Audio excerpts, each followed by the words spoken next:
Is there other stuff that you just have not shown? Yeah, well, everything couldn't make the. It was 4 episodes. Right. So it was a lot. You had to pick and choose things. Like even in an area where he chooses to date people who he knows previously dated someone. He has a baby by a woman that was dating Tupac. Rappers, if there was any beefs, they would have like diss tracks. Yeah. It would be the diss tracks. Now it's just like a docuseries. This one, the timing was, I knew what it was going to turn into. The day will come when we will name names other than Sean Combs, and there's a lot of names. It's a long list already. And of course, I already know who some of these individuals are, but because of the nature of this case, we're gonna make damn sure that we're right before we do that. But the names that we're gonna name, assuming that our investigators confirm and corroborate what we've been told, are names that will shock you. Until the FBI told them, yo, we think that's for you.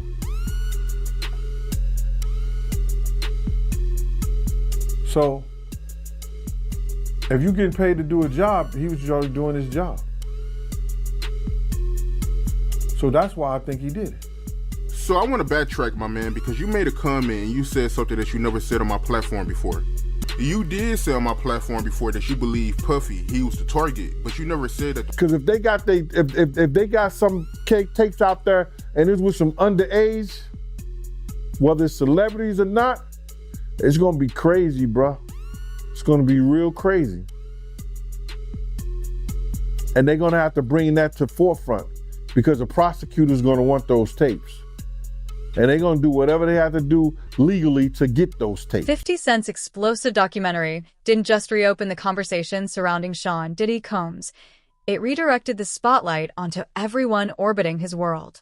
As the series rapidly climbed to the top of Netflix's charts, scrutiny spread across the entertainment industry like wildfire. Every reaction was analyzed, every connection questioned. Yet amid the growing noise, one powerful voice suddenly fell silent.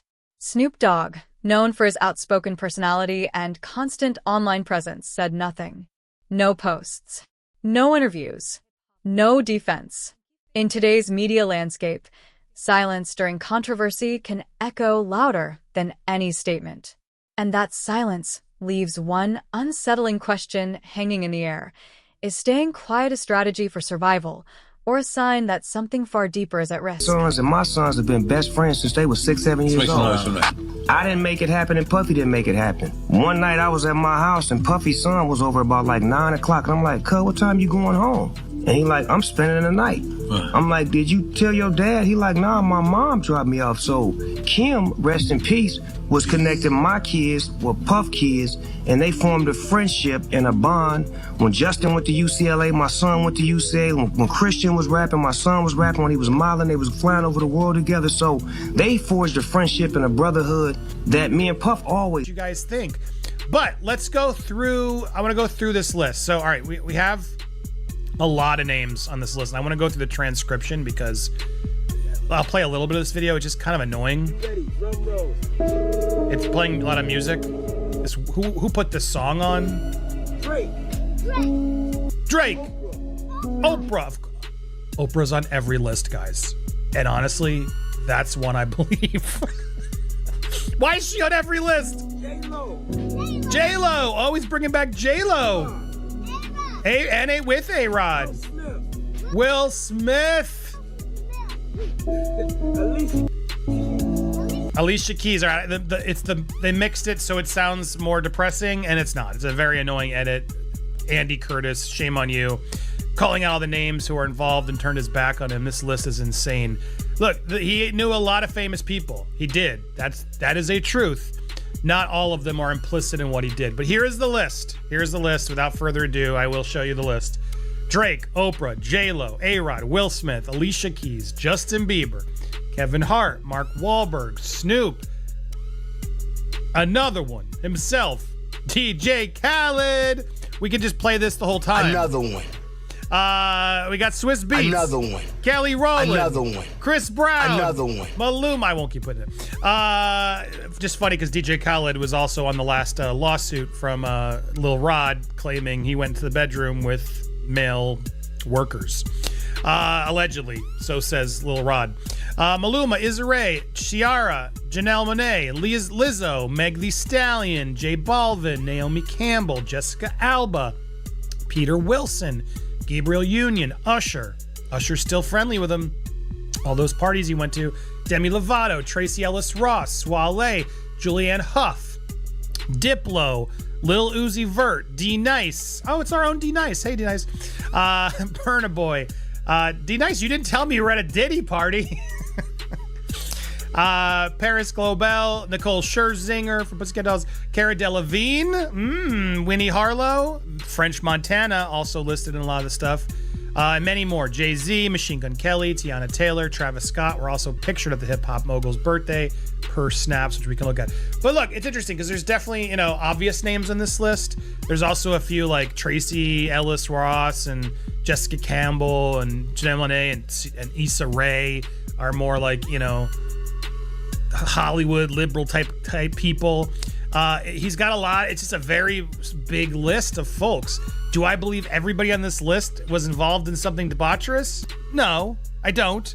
When you look at the footage of the party, like he does this a lot, where he has like these fancy ones that he takes photos of for everyone to see. So and what the vibe I get is he throws these big parties. He's known for the parties. That's clear.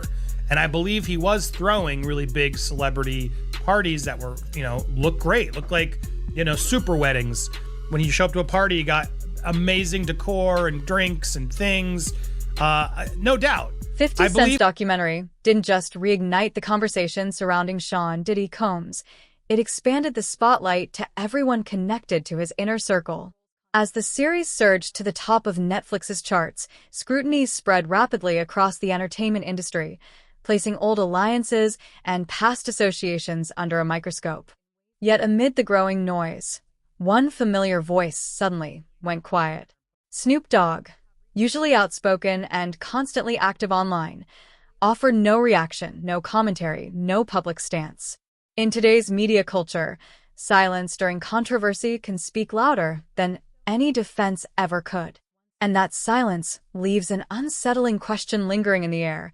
Is staying quiet merely an act of self-preservation, or a sign that the risks run far deeper than anyone is willing to admit? The day will come when we will name names other than Sean Combs, and there's a lot of names. It's a long list already.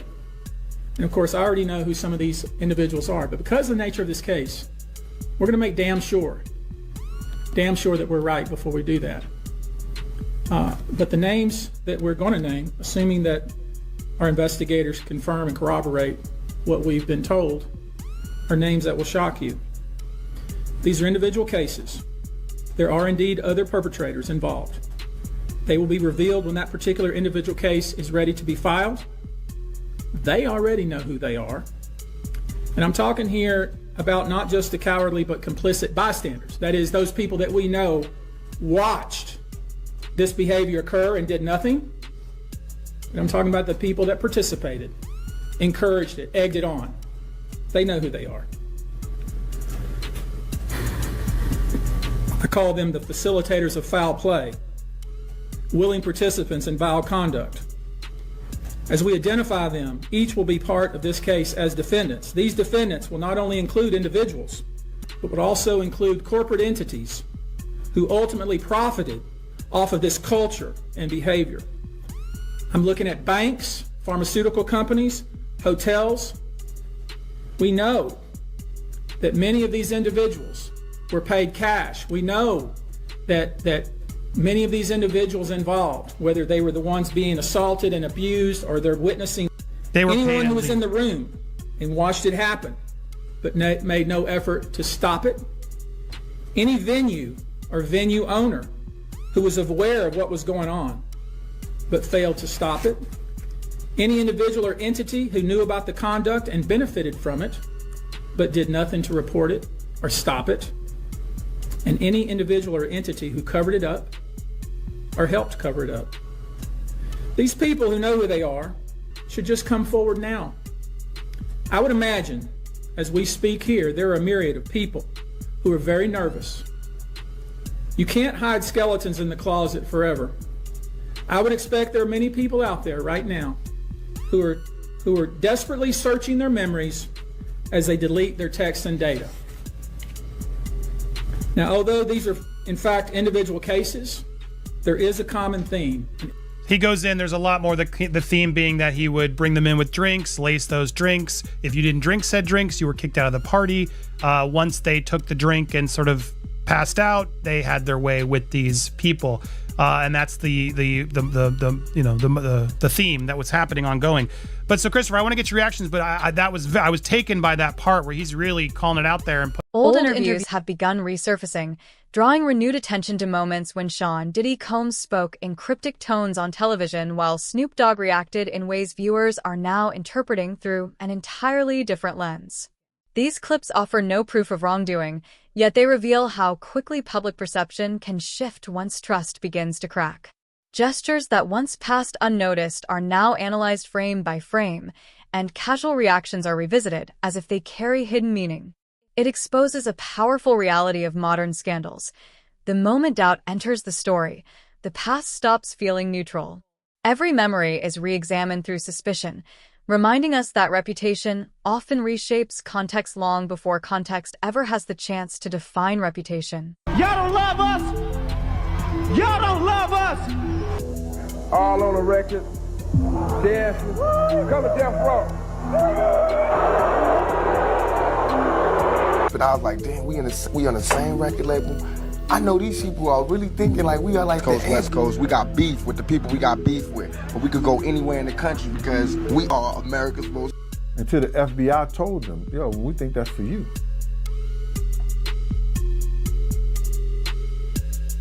So, if you're getting paid to do a job, he was already doing his job. So that's why I think he did. So I want to backtrack, my man, because you made a comment and you said something that you never said on my platform before. You did say on my platform before that you believe Puffy, he was the target, but you never said that the police told Puffy that he was the target. Elaborate on that. The FBI told him that. Phil Carson said that in the dossier. He said, I went to Sean Combs. He was reluctant to speak to me. But when I told him that we believe the hit was for you, he said that's when Puff gave him his attention. The FBI, Phil Carson. Wow. He investigated the case. He was the one that said that the LAPD definitely, those rogue cops, had something to do with the murder of Biggie Smalls. They did the murder and planned the murder of Biggie Smalls. They were seen at the Peterson Museum. They were seen picking up bullets at a crime scene, picking up shell casing. This is the FBI agent saying this. So now,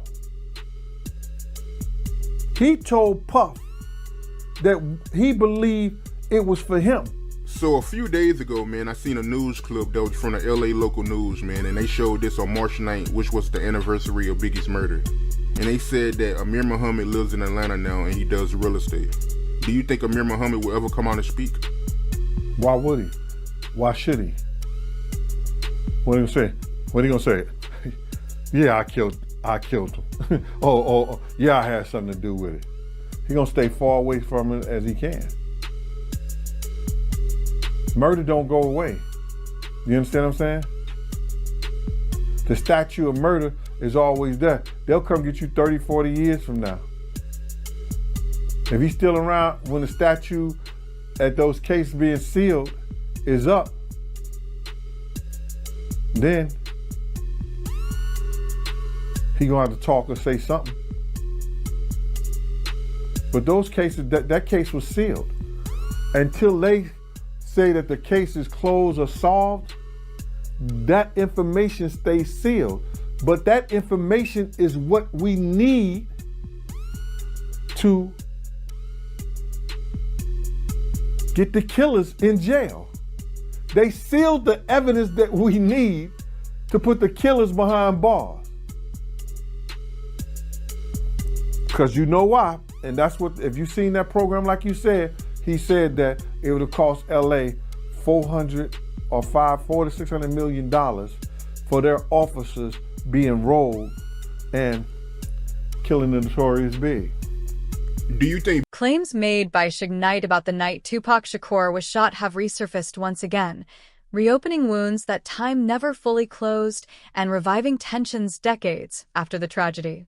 Knight has pointed to what he describes as unusual absences, emotional responses, and unexplained behavior from Snoop Dogg during critical moments surrounding that night. The allegations remain disputed and unproven, yet their repeated return highlights how many questions from that era were never truly laid to rest. When key figures share overlapping, yet conflicting, versions of the same history, certainty begins to fade. Hip-hop's past, left unresolved, refuses to stay buried. It lingers quietly in the background, waiting for the right moment to pull old narratives back into the spotlight and challenge what people thought they understood. that's being shopped around, a Diddy and another male? They say the other male is an A-list celebrity.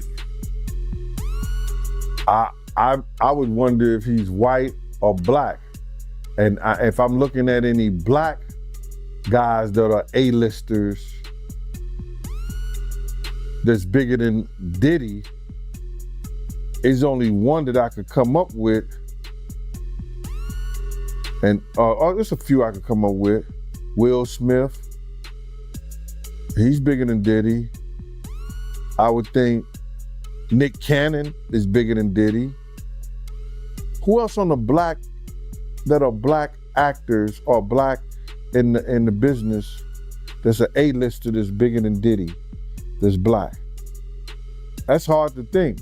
But then if you got the A-listers, you know, you got to realize he ran with that black, that Rat Pack.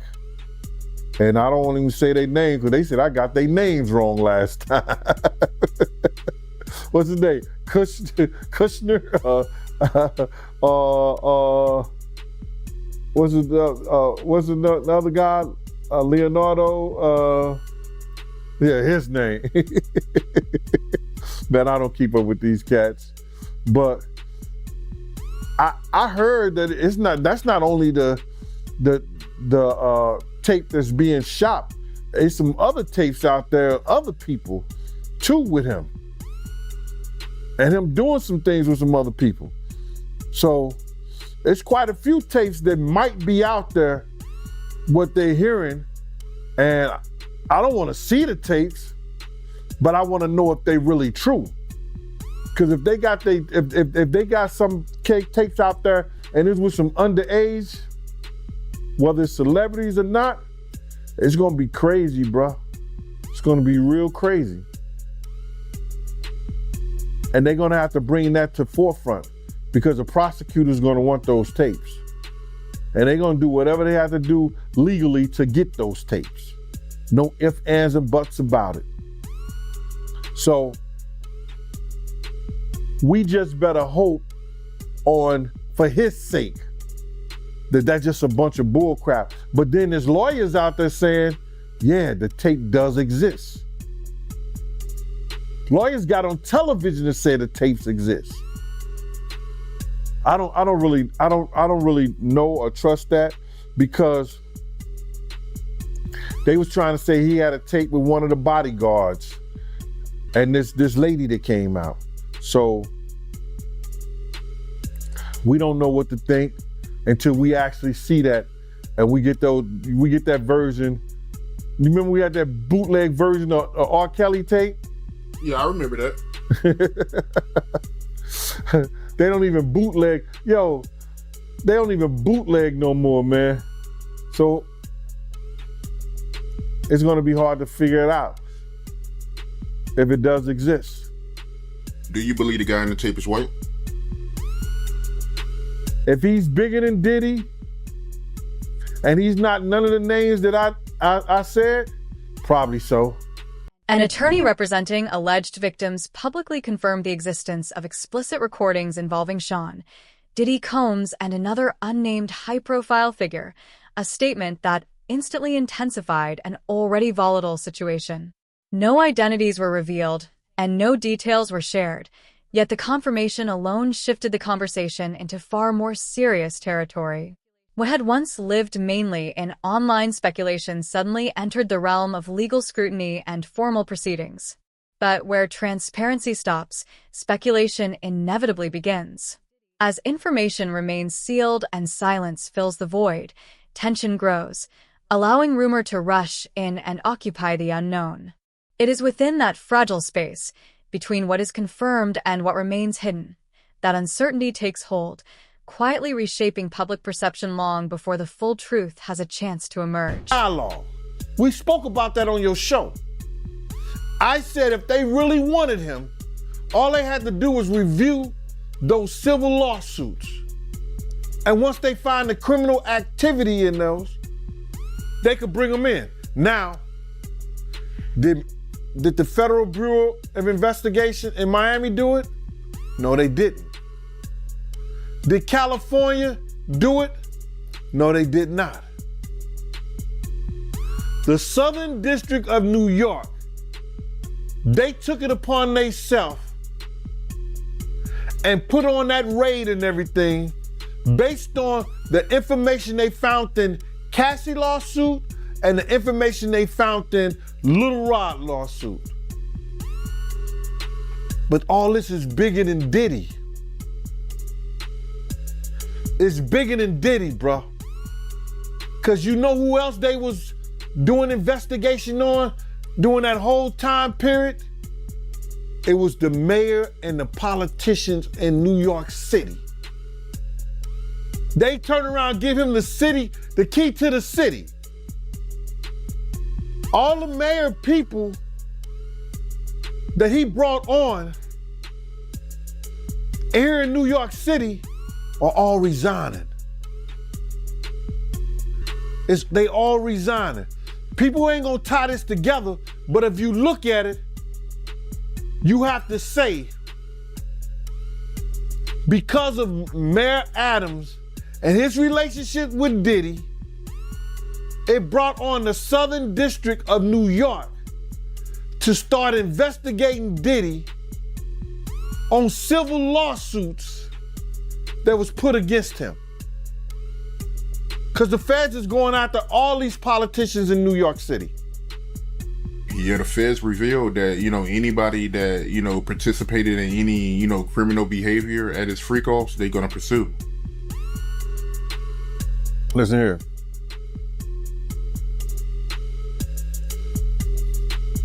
The mayor here take like 15 spoons of sugar in his coffee.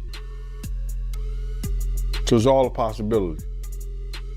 Do you think there's any celebrities on them tapes? Bro, he gave celebrity parties. So what you think? I think they're not telling the whole truth is that because of the situation in Miami and the situation in California, and they closed the clubs like 2 a.m., 3 a.m. or something like that, that Justin and Christian was bringing big vans of girls and people back to the mansion and giving parties and stuff like that. And a lot of those stuff were there. Former insiders have suggested that documentaries sometimes soften their narratives, carefully omitting names and details that could complicate or even challenge the story being told. Certain individuals, frequently mentioned in private discussions, never make it into the final version presented to the public. Whether this selective storytelling stems from legal caution or unseen influence behind the scenes, it raises difficult ethical questions about how truth is shaped before it reaches an audience. When reality is filtered for safety, access, or profit, viewers are left piecing together fragments rather than confronting the full picture. And the implication is difficult to ignore. Truth delayed may not be truth denied, but it becomes a quieter truth, its power diminished by everything left unsaid. That was their parties. They wasn't always Puff parties. It was his son's parties. Good point. They said some of these freaks will last for days. That's where they're gonna get him on this trafficking thing. Especially like if he was traveling and doing it. That's where the trafficking come at. That you hiring workers to come and have with your girl, that's crazy. That's some Hollywood that I don't even know, bro. That's crazy. Yeah, that is crazy. But they also claiming that, you know, Diddy, he'll give ecstasy to his victims to keep them obedient. Then they have to bring those witnesses in there. That's gonna be something hard to prove.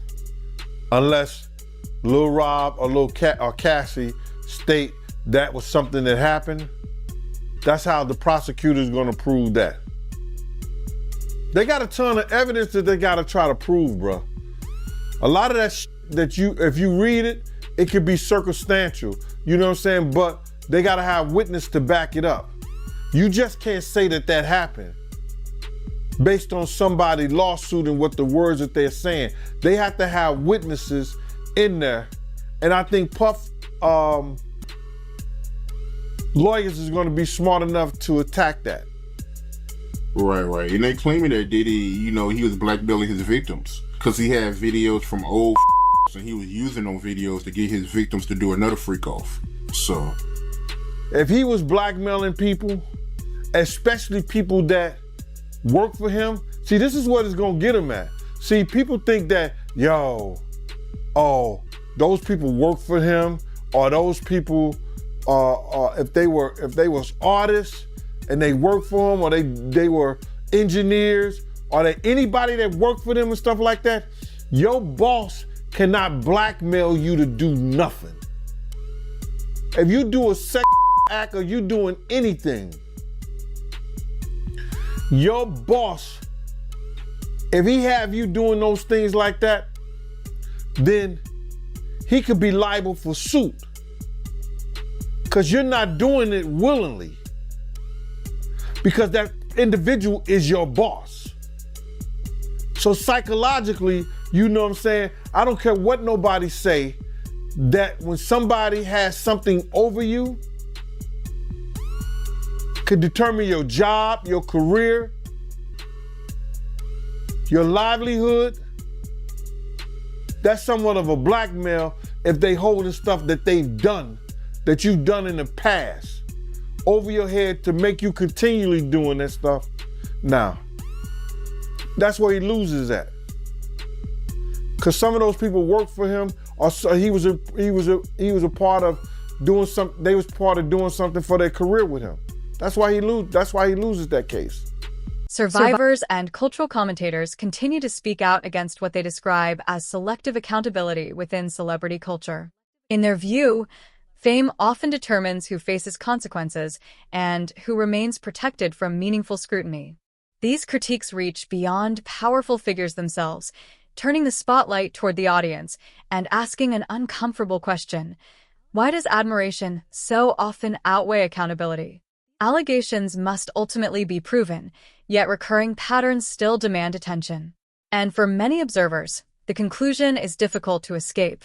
Justice struggles to take root in a system where popularity can influence who is questioned and who is quietly shielded from it.